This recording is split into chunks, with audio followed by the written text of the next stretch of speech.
Boa noite, pessoal, tudo bom? Então, estamos aqui dando continuidade à aula que foi iniciada em sala do curso de Engenharia de Software na matéria de Frameworks, onde na primeira aula, ou seja, na aula anterior, nós trabalhamos com a criação de uma API REST com Spring Boot. Então, no caso aqui, nós já tínhamos trabalhado, eu vou dar uma repassada rápida no que nós fizemos, onde nós criamos o projeto do Spring, que ele traz para nós essa primeira parte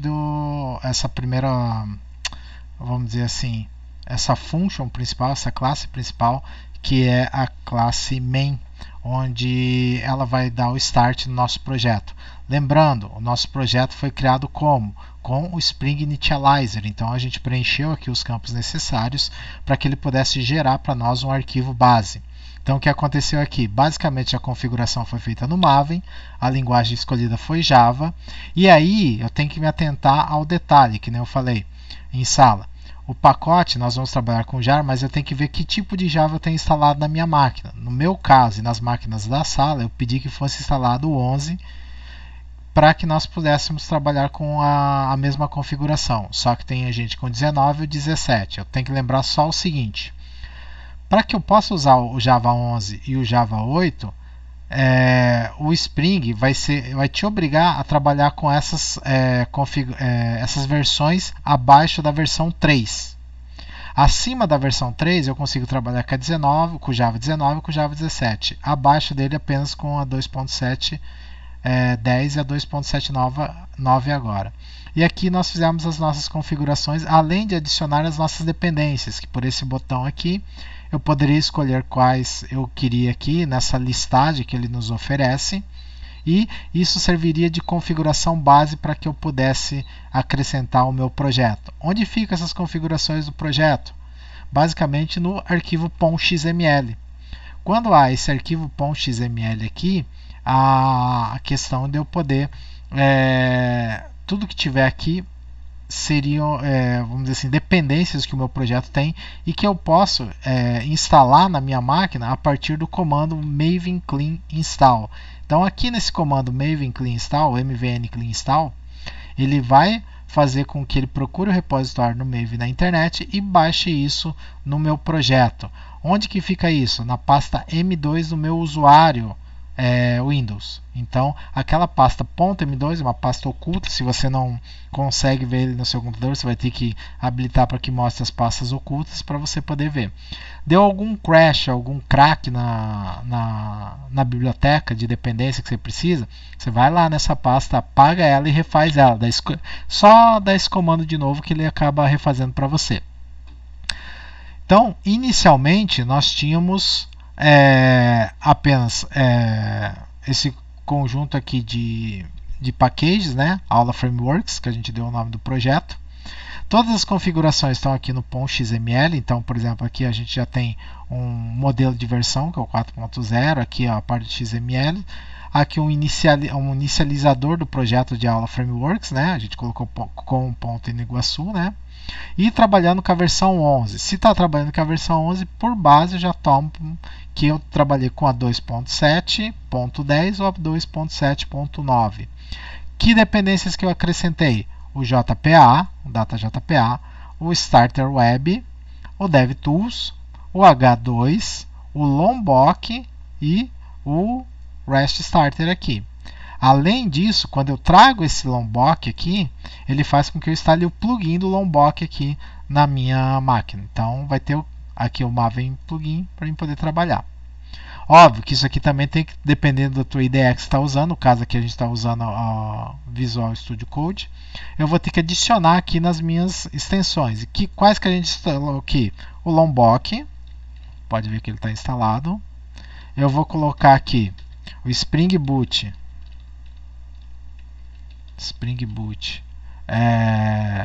Extension Pack, que eu fui trabalhar em cima dele, esse aqui, né? Esse verdinho aqui. E ele vai fazer a instalação e um Java Extension Pack. Extension Pack. Cadê? Esse aqui. Além disso, também eu coloquei um Maven for Java. Então eu trabalhei aqui, Maven for Java. E para que eu possa adicionar uma dependência posterior, que eu vou ver daqui a pouco para finalizar essa aula, eu vou colocar esse Maven Dependência Explorer, onde ele vai procurar as dependências do Maven para mim. Então quando eu colocar aqui no meu Spring Boot Dashboard, eu vou ver aqui o carregamento aqui da minha aplicação e de algumas configurações, por exemplo, de apps. Ele acha o projeto Spring, então todo projeto que Spring tiver, esse dashboard vai achar para mim, vai carregar os bins e vai carregar os endpoints mapeados. Então a gente vai ter isso. Se eu for aqui no meu Explorer, eu vou ver que aqui embaixo eu tenho algumas abas que são adicionadas à medida que eu coloco alguns plugins. O Java Projects, que eu coloco aqui, ele já reconhece o Aula Frameworks, e o Maven, onde eu vou poder adicionar alguma coisa. Pode ver que aqui nas configurações de Aula Frameworks, ele carrega o projeto, diz que é um projeto Maven, porque tem esse M aqui na frente. E aqui, se você olhar, eu tenho espaço para dependências. Se eu clicar aqui nessa abinha, ele vai abrir as dependências que estão no meu projeto. Então isso aqui demora um pouquinho, né? Ele está gerando as dependências aqui. E se eu clicar no mais aqui, eu posso adicionar por aqui. Mas óbvio que isso é do Visual Studio Code. Se você quiser trabalhar com IntelliJ ou então com Eclipse, isso vai ocorrer de forma diferente. Mas vamos para a execução. O que a gente tinha feito? Basicamente criamos mais 3 pastinhas, Controller, Model, Repository. Lembrando que nesse projeto eu não estou trabalhando com o Service, eu só estou trabalhando com a Controller diretamente, só para uma primeira noção. Aqui do Maven que eu falei, os projetos aqui carregadas as dependências que eu coloquei lá.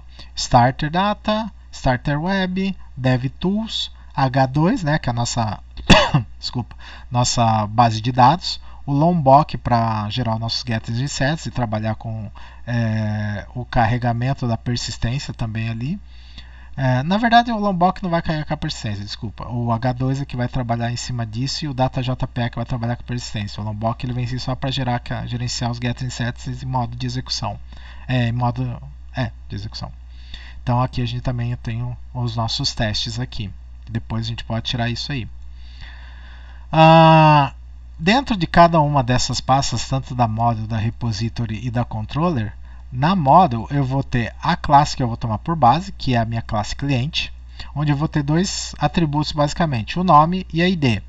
E pode ver que eles levam algumas anotações do próprio Spring Boot. Então eu tenho o entity para dizer que ele é uma entidade. Quando eu falo entidade, entendo que é uma tabela no banco de dados. O getter e o setter do Lombok, que ele não preciso ficar colocando aqui get, id, get, nome, set, id, set, nome. Ele vai gerar isso para mim em memória na hora da execução. E o data para poder trabalhar também com a criação de, vamos dizer assim, de constructors para mim poder trabalhar. Aqui eu tenho algumas anotações. O @column, que vai dizer que eu vou ter uma coluna na minha tabela no banco de dados chamada nome. E aqui eu vou ter o @id. O que é o @id? Quer dizer que esse atributo é que vai ser o identificador, ou seja, a chave primária. E nessa anotação generated value, eu tenho uma estratégia que vai ter um generation type identity, que vai dizer o que para mim isso aqui? Basicamente ele vai dizer que quem controla a geração de IDs é o Spring, e ele vai fazer, a partir do momento que ele coloca essa atribuição, ele vai gerar para mim automático, ou seja, ele vai ser o próprio Spring, o próprio banco de dados vai ser responsável de sempre acrescentar mais um ali. Então, esse é o nosso model. O repository, que vai trabalhar basicamente para fazer essa parte de repositório, ou seja, de persistência, ele foi criado uma interface, que eu chamei de cliente repository, e ele vai estender um conjunto de bibliotecas do nosso Spring Boot, que é o JPA Repository. O que faz esse JPA Repository? A gente vai ver que ele vai fornecer um conjunto de funções prontas para a gente trabalhar com persistência. E eu tenho que passar 2 parâmetros para ele. Primeiro, o tipo da ID, né, em segundo, e o tipo do objeto que ele vai inserir e fazer a persistência. Então tem que ser um tipo cliente, porque eu vou persistir um cliente, mais o identificador do tipo long. Então, para ele poder fazer o autoincremente lá no banco de dados. Trabalhando com essa parte de back-end, eu tenho aqui o cliente controller, que eu vou trabalhar com uma class, cliente controller, onde eu vou ter um atributo do tipo repository, ou seja, ele vai se comunicar diretamente com o banco de dados. Aqui, vamos dizer assim, se tivesse algum tipo de processamento, você poderia trabalhar com a controller basicamente apenas recebendo e determinando endpoints. E você passaria vamos dizer, o processamento para um service. Aqui, como não tem esse caso, a gente só vai listar e adicionar. Então, no caso, a gente só está trabalhando com essas funções diretamente aqui no repository, dentro da controller. Então, no caso aqui, nós fizemos a função listar, que foi explicada em sala. Eu anotei ela como getMapping.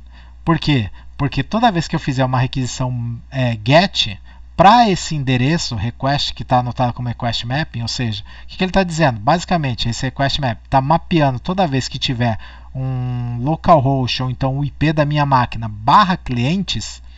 Se for um get essa requisição, esse pedido de requisição, ele vai chamar a função listar. E o que tem aqui? Ele vai chamar cliente repository e uma função findAll. Por exemplo, cliente repository, voltando aqui, ela estende as funções do JPA repository do meu Spring Boot. O que vai acontecer aqui? Quando eu criar esse objeto vai ter acesso a todas as funcionalidades que o Spring deixa para mim. Então vamos dar um Ctrl espaço aqui, ó. Eu vou apagar esse findAll só para a gente relembrar, para quem não assistiu a aula também ou não estava prestando atenção. Eu vou ter esse conjunto de funções que eu vou poder usar. Então, por exemplo, poderia chamar a função de listar, mas chamar, por exemplo, um hashcode, um delete all by ID, um delete in bash. Então, são várias funções que você vai poder estar dando uma olhada, né, com mais tempo na própria documentação do Spring Boot. Então, no caso aqui, bastava selecionar. No caso aqui, eu estava com a findAll, né, trabalhando, um Ctrl S. E aqui embaixo a mesma coisa. Eu fiz uma função para adicionar, ou seja, para fazer um post, ou seja, colocar no banco de dados. E eu usei a função save passando o objeto. Esse objeto ele é do tipo cliente, mas olha que interessante. Ele tem uma anotação request body. O que isso acontece? O que isso faz? Basicamente, ele diz o seguinte: se vem uma requisição para essa função, o corpo dela vai ser convertido para um objeto cliente. Então, como que eu vou pegar essa requisição? Eu vou pegar ela através de um post mapping, ou seja, ele vai mapear que quando o cara fizer uma requisição para o /cliente, se for do tipo post, ele cai nessa função. Quando ela era do tipo get, ele caía na listar. Aqui ele vai cair na adicionar. E o response status, para ele dar um rollback de aviso para a parte superior, dizendo, ó, o objeto foi criado. Então você vai colocar um HTTP status created. Simples assim, isso a gente explicou em sala. Ou seja, o meu controller, o @REST controller, é definido por essa anotação. Então, quando eu coloco a notação REST controller, eu estou dizendo o seguinte, ó, cara, aqui é que você vai ter os endpoints. Aqui eu poderia ter colocado um endpoint para cada função, mas aqui, como é um primeiro momento que a gente está trabalhando, então eu não fiz isso. Eu fiz simplesmente trabalhando com o get e o post, acessando a mesma URL. A gente trabalhou assim. Com isso, o que vai acontecer? Quando eu colocar isso aqui no ar, ele vai entender que esse controller é a minha API. E essa API é que vai chamar o meu back-end, que é meu repository e meu model. Na verdade, aqui o que vai acontecer? O repository e uma função dada pelo Spring, onde eu posso passar um objeto e ele vai acessar o meu banco de dados. Qual que é o meu banco de dados atual? O H2. Eu não posso esquecer disso. Então, o que acontece? Lá no .xml, eu determino que o H2 seja a minha database, o meu banco de dados, né? E ele vai criar para mim, em tempo de execução, os objetos ali. Óbvio, Como ela é uma parte de back-end, ele não tem front-end. Então ele poderia ter, o Spring já vem como anexo, como eu já expliquei isso em sala, alguns templates. No caso aqui, ó, se você olhar na pasta resources dele criada, ele não tem ninguém porque a gente não pediu templates, porque a gente vai usar um outro framework para gerar isso nas próximas aulas. Então, para que eu possa ver o que está acontecendo, eu vou lá no meu Application Properties, onde eu posso determinar algumas coisas, e vou colocar essa anotação: spring.jpa.show-sql igual a true. O que isso quer dizer? Quer dizer que quando eu criar ou fizer alguma função, ele vai mostrar aqui no meu console o que está acontecendo, ou seja, se há um drop, se há um create, se há um update, se há um delete. Então a gente vai brincar assim. Para rodar a minha função, né, e ver se isso aqui está funcionando, primeira coisa de tudo, se você baixou o projeto, se você não lembra, se teve que apagar M2, você vai ter que dar esse mvn clean install. Para rodar o projeto, você, principal detalhe, vamos colocar aqui, tenha certeza de que você está no terminal, na raiz do projeto. Aqui deve haver o arquivo .xml. Se não tiver, vai dar erro na execução. Ele só funciona, ele só reconhece o Spring, um comando Spring, se tiver o arquivo .xml ali. Então, o que vai acontecer? Eu vou chamar mvn spring-boot run para rodar o projeto. Ele vai colocar o projeto no ar para mim. Está executando, carregando, ele vai fazer um build e vai rodar. Lembrando que o build é uma compilação. Trabalhou para mim, erguendo o projeto, e está dizendo o seguinte: quando que ele termina, professor? Quando ele traz aqui, ó, Tomcat started on port 8080, ou seja, gato Tom carregado, ou seja, ele levantou o servidor de aplicação que já vem anexo ao Spring e diz que startou o Aula Framework Application em 6 segundos na JVM. E onde que está esse Aula Framework Application? É o arquivo principal aqui, ó, que ele entende que é uma aplicação Spring Boot. Então, se ele carrega esse main, que é um run, quer dizer que ele está rodando. Então, a gente trabalha ali. Lembrando, ele não tem parte gráfica. Então, se eu for olhar aqui o meu console e colocar aqui um localhost 8080, olha o que vai acontecer. Página em branco. Ou seja, ele não dá page not found. Page not found, erro 404, quer dizer que não existe. Ele simplesmente diz que nesse local tem uma página em branco. Ou seja, tem um servidor rodando, mas não tem um template. HTML, CSS. Ou seja, está rodando, está tudo certo. Então, o que vai acontecer aqui? Como que eu posso testar isso se não tem a parte gráfica? Eu vou aqui no Postman, como a gente fez nas outras aulas, e faz alguns testes. Aqui eu já fiz algum, ou seja, eu vou acessar esta URL, http://localhost 8080 clientes, e ele simplesmente, por um get ou por um post, eu vou adicionar alguma coisa no meu banco de dados. Então, o que vai acontecer aqui? Ó? Colocando aqui, ó, eu vou dar um clientes, ele vai acessar, está vazio. Por quê? Porque se eu for aqui no meu Postman e der um get, o que acontece o get? O get ele cai no listar, lembra lá da controller. Então, se eu mandar executar, der um send, ó, inicialmente ele está vazio.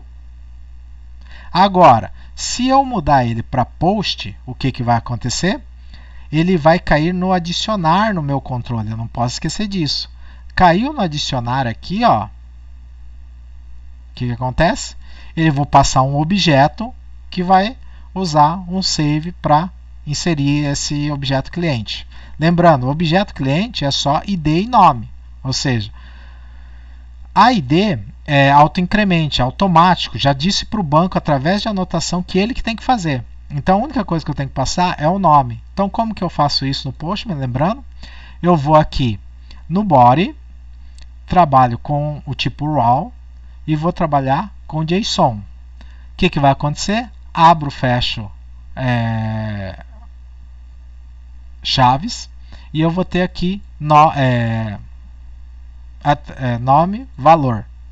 atributo valor, depende como você quer chamar isso aqui, entre aspas duplas, que eu vou dizer, ó, no campo nome, coloque o valor Teodoro. Esse é o primeiro. Então, quando eu fizer um post, eu vou adicionar. E ele vai dar um autoincremento para mim. Ó.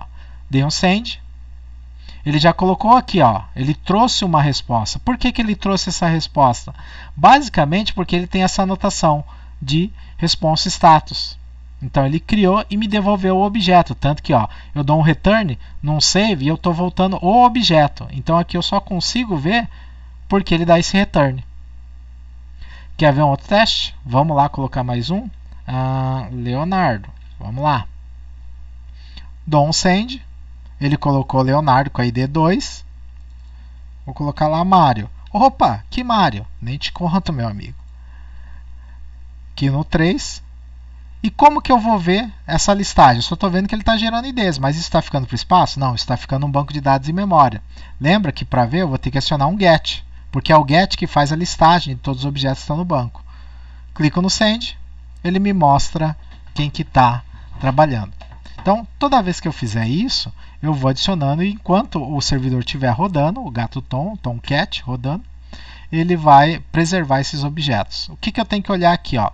Se eu olhar aqui no meu console, eu vou ver que aqui ó, eu tenho os inserts e um select. O que, que é isso? Isso aí basicamente é a execução desse comando aqui, onde eu vou dizer que mostre para mim o SQL gerado. Então ele mostra para mim. Se eu tivesse aqui em false, isso aqui não seria mostrado, porque o padrão dele é não mostrar, né? E se eu quiser ver o que está acontecendo, e isso é bom para que eu possa ver até alguns erros a mais, pode ser mostrado aqui. Beleza?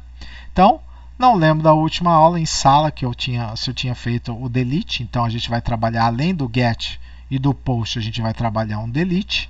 Então o que, que vai acontecer?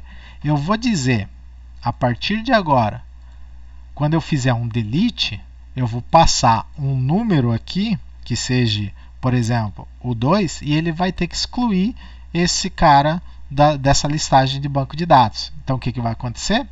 Quando eu fizer isso aqui, ó, opa, deu not found. Por que not found? Porque a gente ainda não criou lá no controller.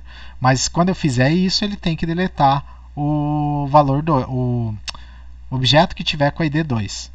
Então, como que eu vou fazer isso? Como eu fiz a liçãozinha de casa, eu vou deixar aqui. O pessoal tem uma raiva quando eu faço isso. Não, porque eu não vou ficar digitando, se eu já tinha digitado e testado antes. Então, o que acontece? Eu vou criar um objeto delete employer ou delete cliente. Estava fazendo em inglês antes. Cliente. Por que não clientes? Porque eu vou deletar um só. Dá um Ctrl S. Eu vou colocar lá que ele vai receber um client ID do tipo long. E eu vou dizer o seguinte, vou fazer a anotação path variable. O que, que é essa path variable? Ele vai dizer o seguinte, que vai ser passado o caminho de uma variável. E o valor dela vai ser ID, ou seja, ele vai reconhecer no meu banco de dados o column da ID, vai pegar com esse número que eu passei, para que eu vai converter nesse tipo. Passei como a variável ID e vai passar no client ID aqui do tipo long, para que eu possa trabalhar. Ele vai criar, para não trabalhar só com o nome client, para confundir, eu coloquei aqui em inglês, employee. Então o que, que vai acontecer aqui? Eu vou ter um objeto do tipo cliente que lá no repository eu vou chamar uma função chamada findById. O que, que faz essa findById? O próprio nome diz, busca por ID. Então ele vai lá no banco de dados e vai procurar pela ID e vai trazer o objeto que tem essa ID, se ele existir, senão ele sai como null. Então o que acontece? Se eu fiz a conversão dessa variável, ou seja, desse parâmetro passado na URL, para um tipo long, na variável client ID, eu só passo ela aqui para que ele possa trazer para mim. Logo após ele, eu posso colocar um ponto e vírgula, não tratar isso, mas no caso é ideal que você trate, eu coloquei um ponto or else draw. O que, que isso vai acontecer? Se não existir essa ID, ele vai lançar uma exceção dizendo não existe cliente carregado com ID. E aí eu vou colocar aqui o número da ID que eu passei. Beleza? Então, no caso, não existiu, lança uma exceção. Se existir, traz para o objeto employee. E aqui eu vou chamar uma outra função já pronta para mim do Spring Boot, que é a delete. A delete faz o quê? Ela vai lá no banco de dados e simplesmente deleta o cliente. E aí você vai me perguntar o seguinte, cara, mas eu só não podia reconhecer a ID e deletar direto o objeto? No Spring Boot não funciona bem assim.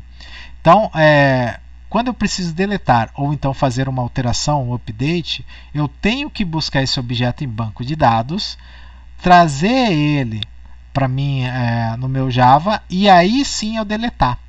Então, por exemplo, aqui quando eu faço um salvar, se você fizer um update, você vai reparar que não existe um update. Existe o seguinte, ele teria que trazer o objeto, que nem ele fez aqui, fazer as alterações que ele tivesse que fazer e dar um save de novo. Porque ele vai entender que é o mesmo objeto que ele estava mexendo no banco de dados, ou seja, ele não cria outro. Então, não existe um update no Spring, ele usa o próprio save. Isso alguns frameworks já tomaram como padrão. Então, o que vai acontecer aqui? Ó? Após fazer a deleção, eu vou setar um objeto response, ou seja, eu vou mandar uma resposta para a parte de cima, ou seja, para o meu front-end.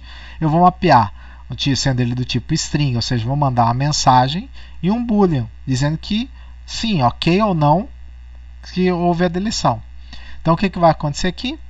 Vou dar um response, vou setar para ele dar uma resposta com a chave deletada, ou seja, ele vai escrever deletado e vai mandar um true ou false e devolver essa resposta. Então, tem isso aqui também. Então, se for bem sucedida, ele vai dizer para mim lá em cima como isso ocorre.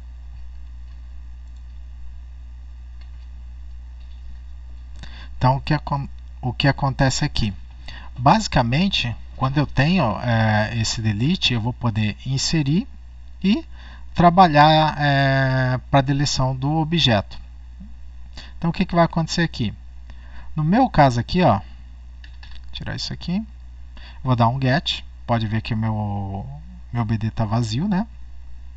Meu servidor de aplicação está vazio, e eu vou colocar alguns objetos para a gente poder trabalhar. Então, vou colocar aqui o Garlindo, pessoa bonita. Vou colocar aqui o Fernando, que vai com a ID 2. Vou colocar o Carlos, vai ser com a ID 3. Vou colocar o Teodorico, que vai ser a ID 4. Então, o que acontece? Se eu for aqui para o get, dou um send, ele vai mostrar para mim a listagem. Então, tem aqui um JSON com 4 objetos, sendo ID e nome. Para que eu possa ver a execução do meu delete, eu tenho que me atentar do seguinte. Aqui eu vou ter que fazer uma alteração. Então, aqui ó, eu já vou recarregar meu banco de dados, ou seja, vai apagar, vou ter que fazer. Como ele está reconhecendo uma variável aqui que será passada na URL, ele vai entender como valor ID. Então, tem que dizer para ela o seguinte, ó. Opa! Eu vou ter que pegar aqui, ó. Opa, fiz uns coisas erradas. E adicionar mais esse aqui dizendo o seguinte, ó.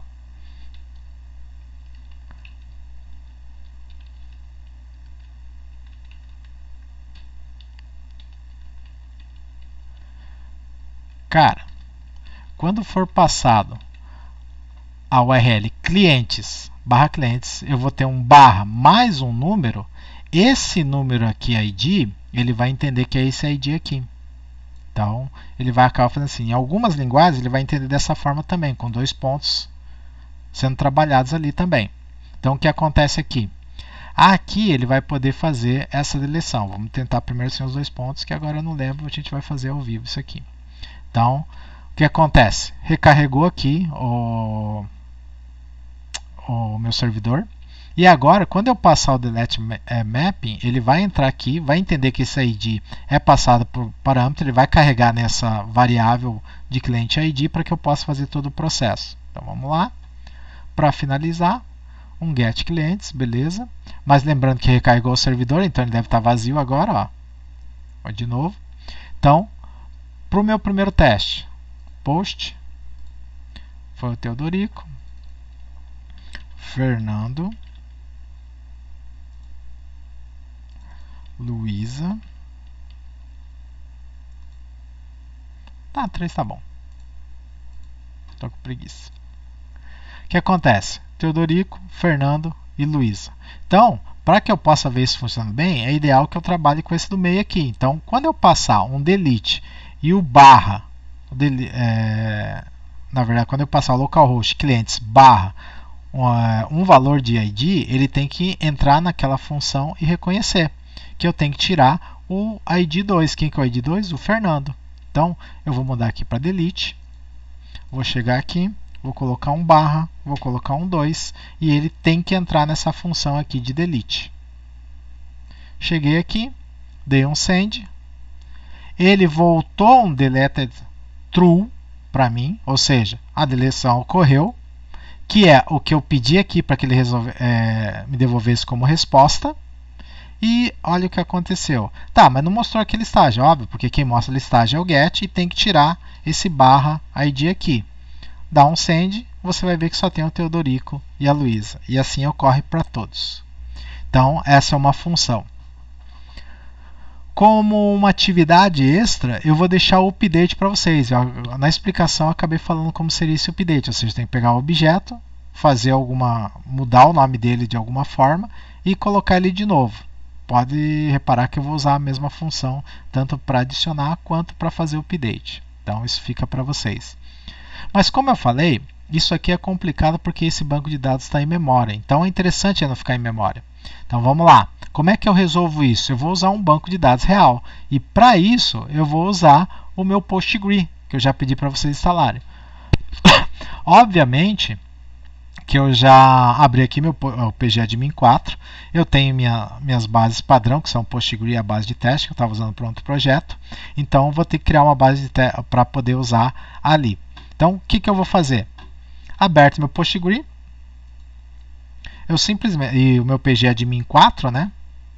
Eu simplesmente vou lá no meu código e eu tenho que dizer, cara, você não vai usar mais o... Deixa eu dar um Ctrl+C aqui para derrubar o servidor, dei uma rasteira nele.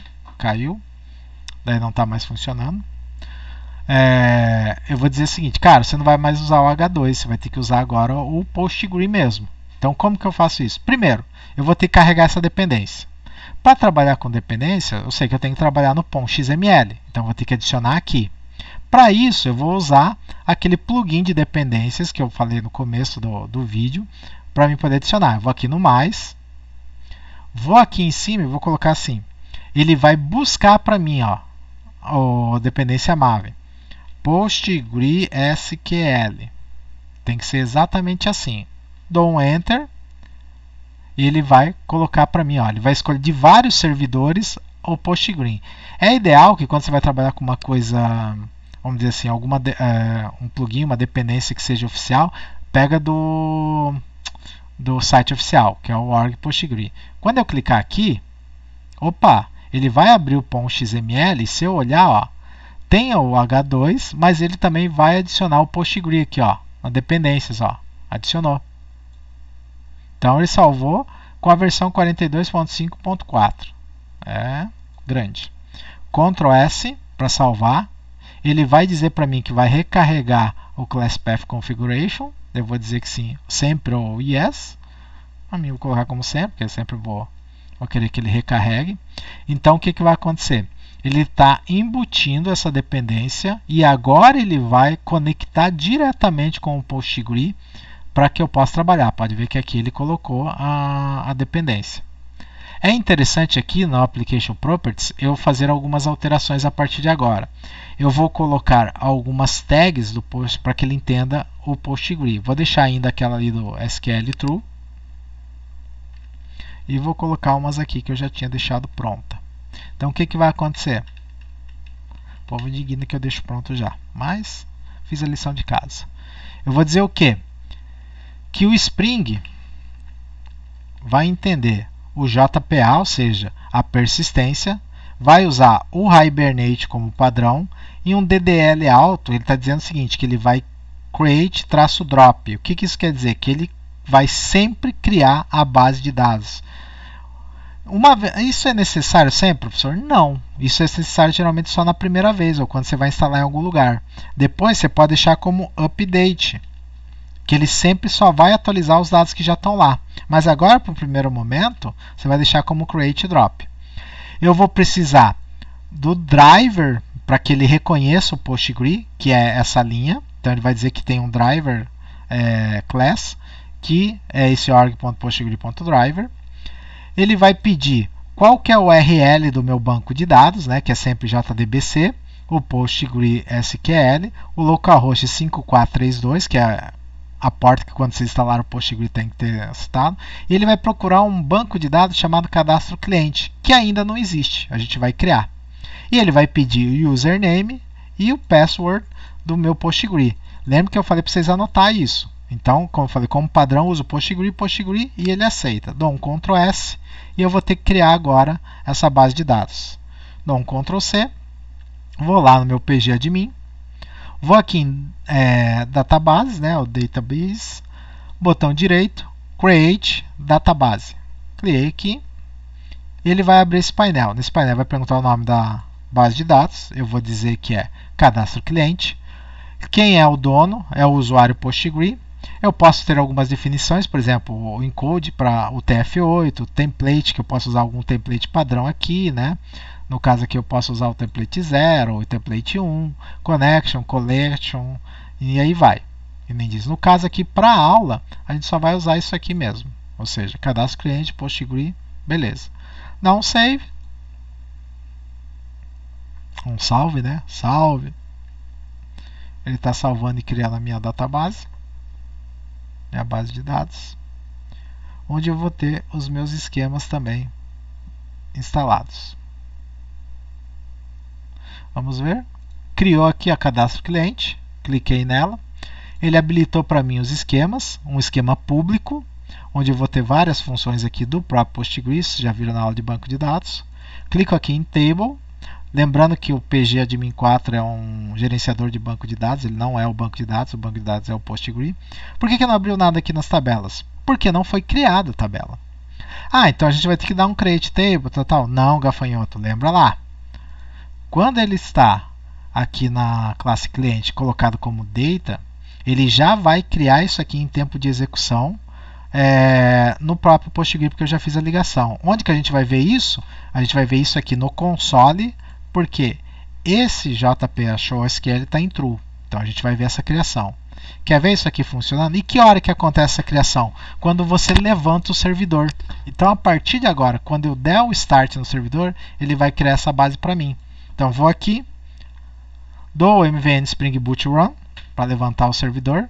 Levanta ali o gato Tom. Quando ele vai fazer a compilação, e eu já vou ver o meu SQL funcionando daqui a pouco. Cheguei ali, carregando.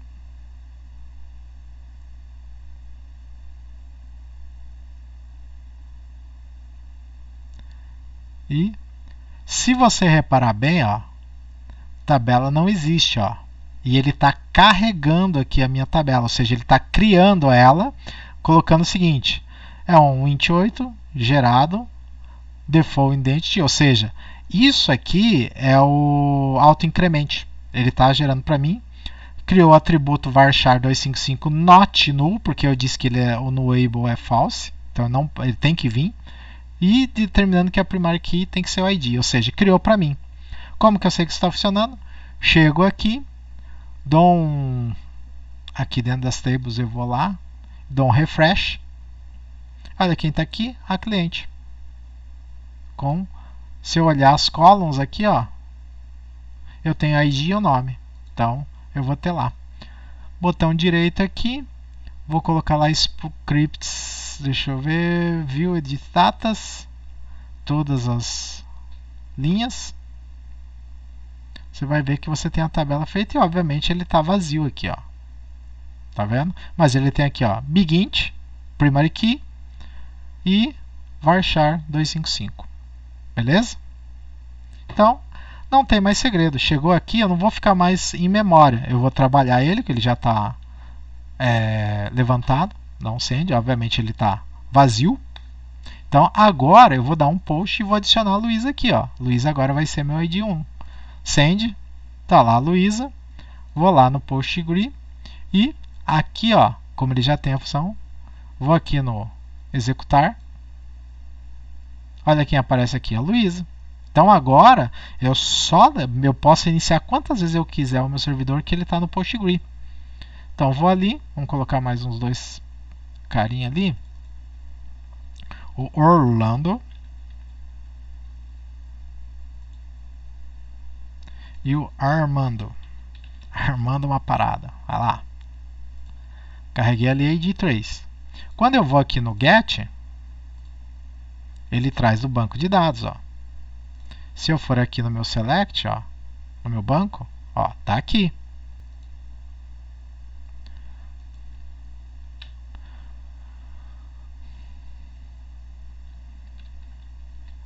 Uma coisa interessante que pode acontecer aqui, por exemplo, tá vendo que tem esse create drop.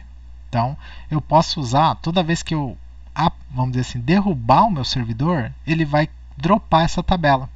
Então é interessante que a primeira vez que você criou e ele já está lá no seu banco de dados, que ele está aqui, ó, esse cliente, com as columns criadas, se você desligar o servidor, ele vai apagar os dados. Então você vai deixar isso aqui como update. Tá vendo? Quando você colocar em update, como ele tem essa função já está criado, ele não vai apagar lá a tabela, os dados não vão ser dropados nem recriados, ou seja, só vai fazer um update no update no que já existe. Então, por exemplo, vamos lá, no caso eu dei uma apagada lá, eu vou fazer de novo aqui, ó. Não, mvn Spring Boot Run.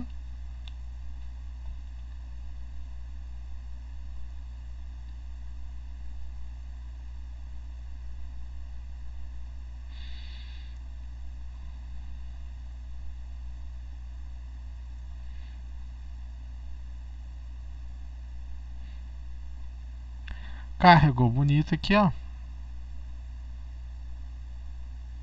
Vem diz. Chegou aqui, ó. Vou colocar lá. Fazer o teste de novo com o Armando aqui. Vamos ver. Não send. Coloquei ele agora como ID 1. Beleza. Então, teoricamente, aqui, ó.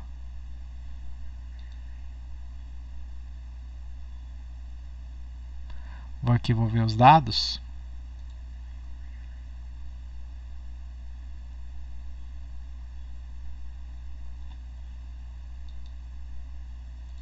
Dar um refresh aqui na minha base.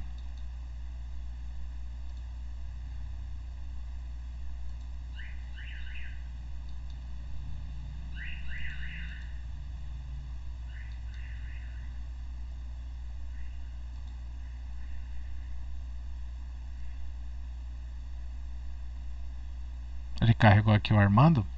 Então, o que acontece agora?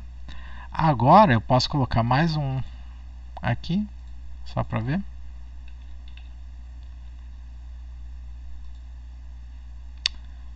Então, get. Pode ver que ele está atuando aqui. E agora, como ele faz apenas um update, quando eu derrubar o servidor, ele vai dizer que sim. Teoricamente, esses dados têm que continuar aqui. Pode ver, ó. Armando Luiz. Se ele tivesse como create drop, ele apagaria os dados. Por quê? Porque está dizendo que automaticamente ele vai dar um criar e quando parar o servidor ele vai dar um drop, vai apagar. No caso aqui, como ele está só como update, ele só vai deixar os dados lá como estão. Então, o create drop você geralmente usa quando você vai criar a primeira vez a base. Porque se você deixar essa anotação, quando por algum motivo cair uma luz, alguma coisa, e o servidor de aplicação não funcionar, parar, né, ele vai apagar os dados. Então, no caso aqui, eu posso subir ele de novo.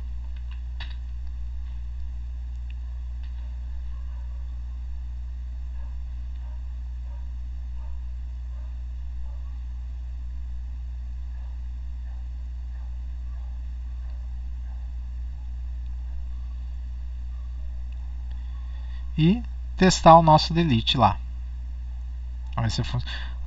Como tudo funcionou em banco, então provavelmente esse delete aqui, ó, vamos dar um get aqui, que é esses dois. Pode ver que continua lá, ó, 1 e 2. Pode ver o seguinte também.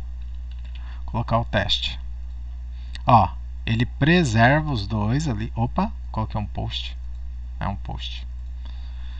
Coloquei o teste como 3. Coloquei o get, ele continua inserindo na base. Mesmo que eu desliguei e liguei o servidor. Tirar o Luiz. Só para teste. /2. Tem que ser o delete. Deletado true. Dá um get. Não pode esquecer de apagar aqui, senão dá um erro. Só tá o Armando e o teste.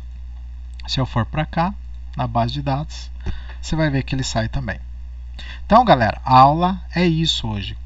Qual que é o desafio de vocês? Fazer um update. Então, com isso, nós usamos um framework em Spring e trabalhamos ele para trabalhar em duas bases de dados. O H2, que é o natural dele, que é um banco de dados de memória, mas principalmente nós convertemos para um banco de dados vamos dizer assim, local e estático, né, que não vai se apagar quando o servidor de aplicação cair, que é o PostgreSQL. Pode fazer com MySQL, com SQL Server, basta que você tenha essas configurações aqui. Então, e o username e password é de cada um. Beleza, galera?